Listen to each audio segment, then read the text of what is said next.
السلام ورحمۃ اللہ وبرکاتہ۔ الحمدللہ وکفا والصلاة والسلام علی عباده الذین اصطفى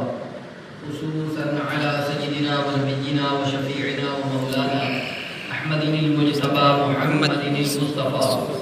وعلى آلہ واصحابہ ذوی الاجتباء والاہتداء وعلینا معهم ولهم وفیہم الى یوم الجزاء۔ اما بعد فاعوذ باللہ من الشیطان الرجیم، بسم اللہ الرحمن الرحیم۔ الا ان اولیاء اللہ لا خوف علیہم ولا هم يحزنون، صدق اللہ العظیم۔ بڑے الصلاۃ والسلام علیک یا رسول اللہ، الصلاۃ والسلام علیک یا رسول اللہ، والسلام علیک یا حبیب اللہ، الصلاۃ والسلام علیک یا حبیب اللہ، والسلام علیک یا نبی اللہ، الصلاۃ والسلام علیک یا نبی اللہ، آلک واصحابک یا نور اللہ، وعلی آلک واصحابک یا نور اللہ، تعالی علیک صلی اللہ۔ اللہ جل شانہ اس کے متعلق مجھے ہم کہنے اور آپ کو بہت سنے اور ہم تمام کو اس پر عمل کرنے کی توفیق عطا فرمائے۔ ماہ رجب المرجب میں بڑی دھوم دھام کے ساتھ سرکار خواجہ خواجگاں خواجہ غریب نواز معین الدین چشتی علی قبول سے مبارک اجمیر مقدس کے اندر منایا جاتا ہے،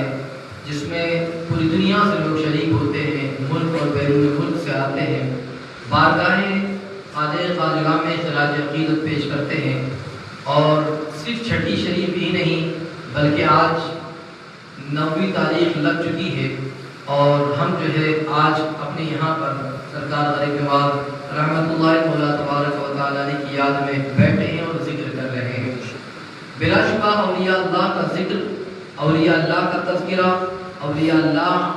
سے لب لگانا، ان سے عقیدت اور محبت، یہ ساری کی ساری چیزیں ایسی ہیں جو دنیا میں بھی کامیاب بناتی اور آخرت میں بھی کامیاب بناتی ہے۔ اسی لیے اللہ والوں کے دامن کرم سے وابستہ رہنا چاہیے۔ آپ دیکھیں کہ جو اللہ والوں کے دامن کرم سے وابستہ ہو جائے، جو اللہ والوں سے اپنے آپ کے رشتے کو مضبوط کر لے، وہ بندہ بھی کامیاب ہو جاتا ہے، اس کا معاملہ بھی اتنا عظیم ہو جاتا ہے کہ پھر اب وہ بھی کامیاب اور کامران ہوتا ہوا نظر آتا ہے۔ وجہ یہ ہے کہ اولیاء اللہ کی نظر ان پر پڑ جائے۔ مگر آپ دیکھیں اللہ کے نیک بندے اور محبوب بندوں کا عالم کیا ہوتا ہے۔ اللہ کے محبوب بندوں کا عالم یہ ہوتا ہے کہ سرکار خواجہ خواجگاں خواجہ غریب نواز رحمۃ اللہ مولا تبارک و تعالی دنیا سے جانے تک کے سارے عمر کا اگر جائزہ لے لیں تو آپ کو ہر موڑ میں، ہر عمر میں آپ کو عبادت ریاضت بندگی کرتے ہوئے نظر آئیں گے۔ اگر بچپن کا معاملہ لیں، بچپن میں بھی عبادت اور بندگی، جوانی میں بھی عبادت اور بندگی، یہاں تک کہ اخیر عمر میں بھی عبادت اور بندگی، اور یہ ساری چیزیں تو ایک الگ ہے۔ مگر میں آپ کو بتاؤں کہ آپ کی والدہ محترمہ ارشاد فرماتی ہے، جب معین الدین چشتی، جب جو ہے حسن سنجری میرے شکم میں تھا، میرا بیٹا میرے پیٹ میں تھا، میرے شکم میں تھا، تو بیان فرماتی ہے کہ میں روزانہ رات کے حصہ گزر جانے کے بعد کانوں سے خود میں ذکر کی آواز کو سنا کرتی، اور یہ ذکر کی آواز جو ہے وہ صبح ہونے تک آتی رہتی، گویا کہ غریب نواز باہر آنے کے بعد ہی نہیں، دنیا کے اندر ہی نہیں بلکہ اپنی ماں کی شکم میں رہنے کے بعد بھی عباد جو ہے ذکر کر رہے ہیں، اللہ اللہ کر رہے ہیں، کلمہ طیبہ پڑھ رہے ہیں، اور اس طریقے سے آپ جو ہے عبادت و ریاضت کرتے نظر آ رہے ہیں۔ اس سے اس بات کا اندازہ آپ لگائیے کہ کیسے آپ ہی ظاہر ہوں گے خواجہ خواجگاں، کتنے زیادہ متقی اور پرہیزگار ہوں گے میرے خواجہ۔ میرے خواجہ کی بچپن کی زندگی کو دیکھیں تو آپ بچپن میں بھی آپ عام بچوں کی طرح ان کی کیفیت نہیں تھی، جس طریقے سے عام بچے ہوا کرتے ہیں، کھیل کود کا معاملہ ہو، ایک دوسرے کے ساتھ مذاق مستی کا معاملہ ہو، ایک دوسرے کے ساتھ چھیڑخانی کا معاملہ ہو۔ اللہ اکبر، غریب نواز سرکار نے اپنے دوست بھی بنائے تو اچھے دوست بنائے، اور ایسے کے دوست نہ بنایا کہ جو ایسے لوگ ایسے کہ جو برے کلمات کہتے ہو یا جن کے اخلاق اور کردار اچھے نہ ہو۔ یہ غریب نواز رحمۃ اللہ تعالی کی سیرت سے ہمیں پتہ چل جائے گا۔ میرے پیارے آقا صلی اللہ تعالی علیہ وسلم کی پیاری مانو، سرکار غریب نواز رحمۃ اللہ مولا تبارک و تعالی کی اگر ظاہری طور پر اگر زندگی کا کرم جائزہ لیں، آپ نے اپنی پوری کی پوری زندگی عبادت اور بندگی اور لوگوں کی اصلاح کے لیے وقف کر دی تھی، پوری زندگی اگر آپ دیکھیں، بچپن میں دیکھیں تو آپ جو عبادت کرتے ہوئے نظر آتے ہیں، آپ کا معاملہ یہ ہے کہ چھوٹے سے 9 سال کی عمر ہے، مکمل قرآن کے حافظ ہوتے ہوئے نظر آتے ہیں،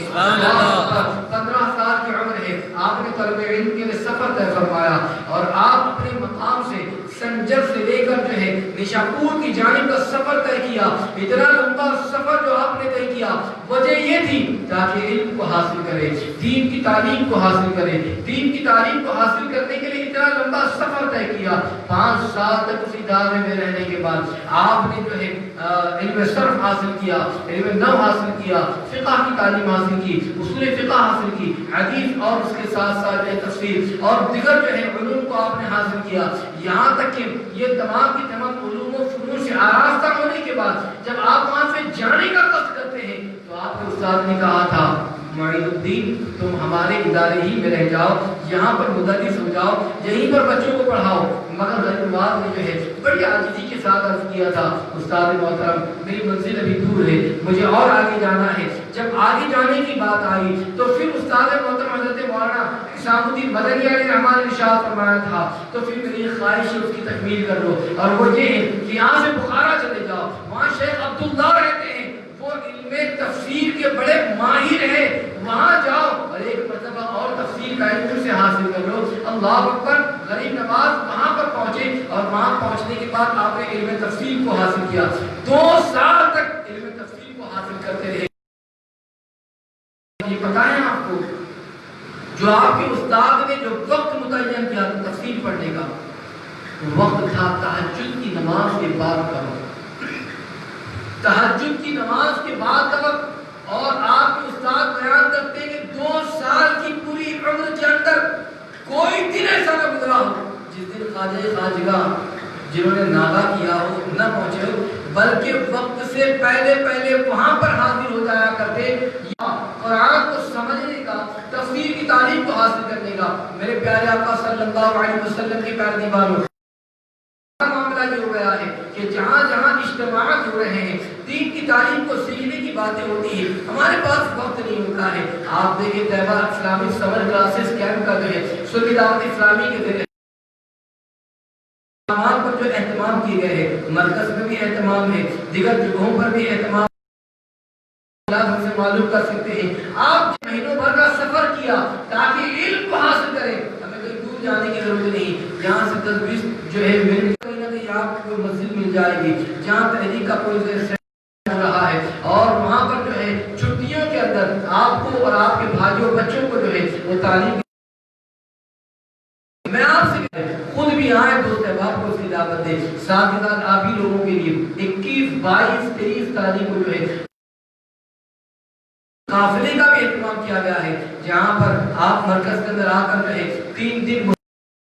اپنی دینی معلومات میں اضافہ کر سکتے ہیں۔ پریکٹیکل طور پر وضو کرنے کا طریقہ، غسل کرنے کا طریقہ، بہت ساری دوسری چیزیں جو ہیں قرآن مقدس کو صحیح طریقے سے پڑھنے کا اور تجوید اور ترتیب کے حوالے سے جو یہاں پر حاصل کر سکتے ہیں، یہ 3 دن آپ ہی لوگوں کے لیے کہا گیا ہے۔ مگر آج ہمارے پاس وقت نہیں کہ ہم ٹائم نکال کر علم کو، غریب نواز رحمۃ اللہ تعالیٰ علیہ کا وقت جو ہے علم کے حصول کے لیے آپ نے وقت کر دیا تھا، تب جا کر آپ سنت کے پیکر بھی تھے، تبھی تو جا کر کا ذکر بھی کیا کرتے، تبھی تو آپ کی بارگاہ میں جو آتا اور وہ آتا تو اپنے گناہوں سے تائب ہو جاتا، آپ کو دیکھ لیتا، کلمہ پڑھنے لگ جاتا، یہ بات اثر کر جاتے کہ وہ شخص فوراً جو ہے آپ کے قدموں میں گر جاتا اور اسلام کو قبول کر لیا کرتا تھا۔ آج کیا بات ہے، آج جو ہے اسلام جو ہے معاملہ ہو گیا ہے، اسلام سے بڑے دور ہو گئے ہیں، اسلام سے اتنے دور ہو گئے ہیں، لوگ پہلے دشمن نواز علیہ رحمت اللہ کی بارگاہ میں جانے سے کانپا کرتے تھے، مگر آج مسجدوں کے اندر نیوزی لینڈ کا آپ معاملہ لے لیجئے، کل ہی کی بات جو ہے نمازیوں کو مسلیوں پر حملے کرنا اور فائرنگ کرنا، لوگوں کے ساتھ جو ہے معاملہ کرنا، یہ کیا وجہ ہے؟ آج کیا معاملہ ہے؟ جہاں مسلمان پہلے ایسا ہوتا کہ جنگ ایک طرف چلتی اور دوسری طرف مسلمان نماز بھی ادا کرتے،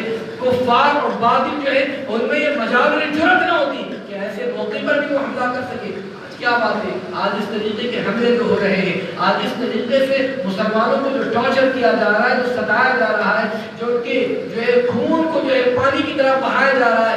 ضرورت یہ ہے کہ اس میں کمی ہماری ہے، ہم نے اپنے رب تبارک و تعالیٰ سے وہ لو نہیں لگائی جس طریقے سے لگانی چاہیے تھی، ورنہ آج دنیا کی کوئی طاقت نہیں کہ کسی مسلمان کو کوئی تکلیف پہنچا سکے۔ میرے پیارے آقا صلی اللہ علیہ وسلم کے پیروانوں، غریب نواز رحمۃ اللہ مولا تبارک و تعالیٰ نے کی زندگی اور آپ جو ہندوستان کی سرزمین پر تشریف لائے، میں آپ کو بتاؤں، حضرت خواجہ عثمان ہارونی رحمۃ اللہ تعالیٰ علیہ جو غریب نواز کے پیر و مرشد ہے،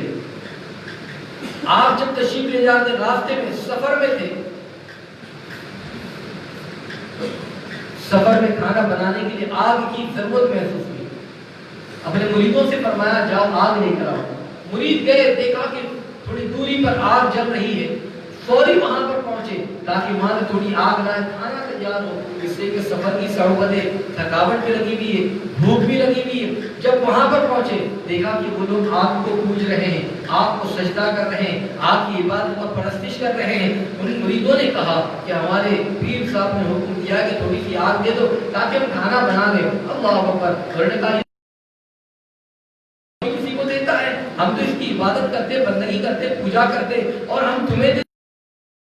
اللہ اکبر، بہت بنایا، بہت کہا، مگر وہ بات مانے نہیں۔ اللہ اکبر، آئے خواجہ عثمان ہارونی کی بارگاہ کے اندر اور آنے کے بعد یہ سارا معاملہ رکھا۔ خواجہ عثمان ہارونی نے دیکھا کہ بہت بڑا آگ کا ایسا معاملہ تیار کیا گیا ہے کہ کتنی منو لکڑیاں جو ہے اس کے اندر ڈالی گئی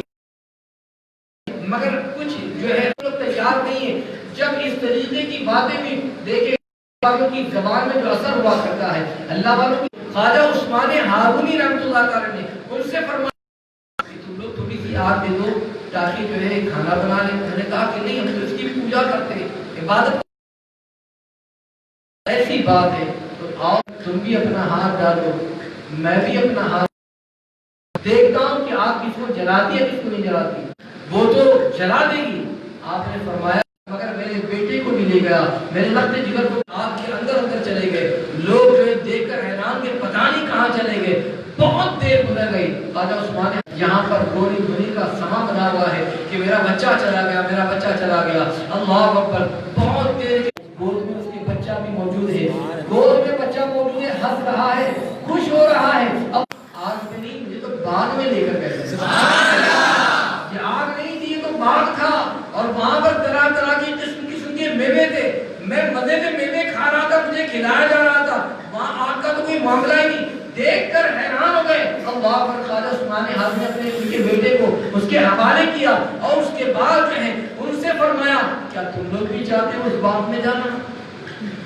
کیا چاہتے ہو اس باغ میں جاؤ؟ سب نے کہا ہاں ہم باغ میں جانا چاہتے ہیں۔ خواجہ عثمان ہارونی کی تبلیغ دیکھیں، غریب نواز کی مرشد کی تبلیغ دیکھیں، فرمایا کہ کچھ اور کرنے کی ضرورت نہیں، اس آگ کو نہ پوجو بلکہ جو آگ کو بنایا ہے، جو آگ کو جس نے پیدا کیا اسی کی بندگی کرو۔ اگر تم نے اس کی بندگی کی، کلمہ پڑھ لیا تو میں یقین کے ساتھ کہتا ہوں، میں وعدہ کرتا ہوں میں ضرور تمہیں اس باغ میں لے جاؤں گا۔ بس اتنا کہنا تھا کہ پورا کے پورا گاؤں جو ہے وہ آپ کے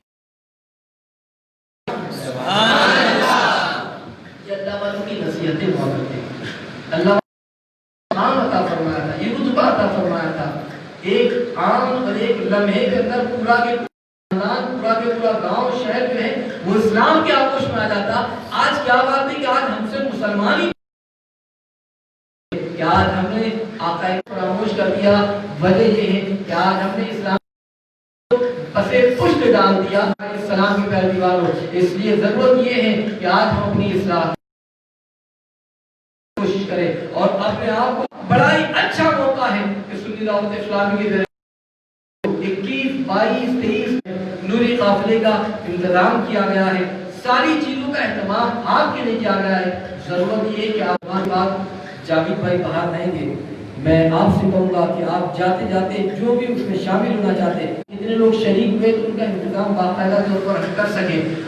صرف آپ ہی نہیں بلکہ اپنے دوستوں کو بتائیں، رشتے علاقے میں بتائیں، جہاں تک کہ ممکن ہو سکے دعوت کو عام کریں، لوگوں کو بتانے کی کوشش کریں، اس لیے کہ نئے وجود میں آ رہے ہیں اور ہماری ذمہ داری ہے کہ ہم اپنے آپ کو علم سے آراستہ کریں، ہم یہ ساری چیزوں سے واقف ہو جائیں۔ اگر ہم اس طریقے سے دین سے قریب ہو جائیں گے، اسلامی احکام سے قریب ہو جائیں گے اور دین کی باتوں سے قریب ہو جائیں گے، اولیاء اللہ سے قریب ہو جائیں گے، تو یاد رکھنا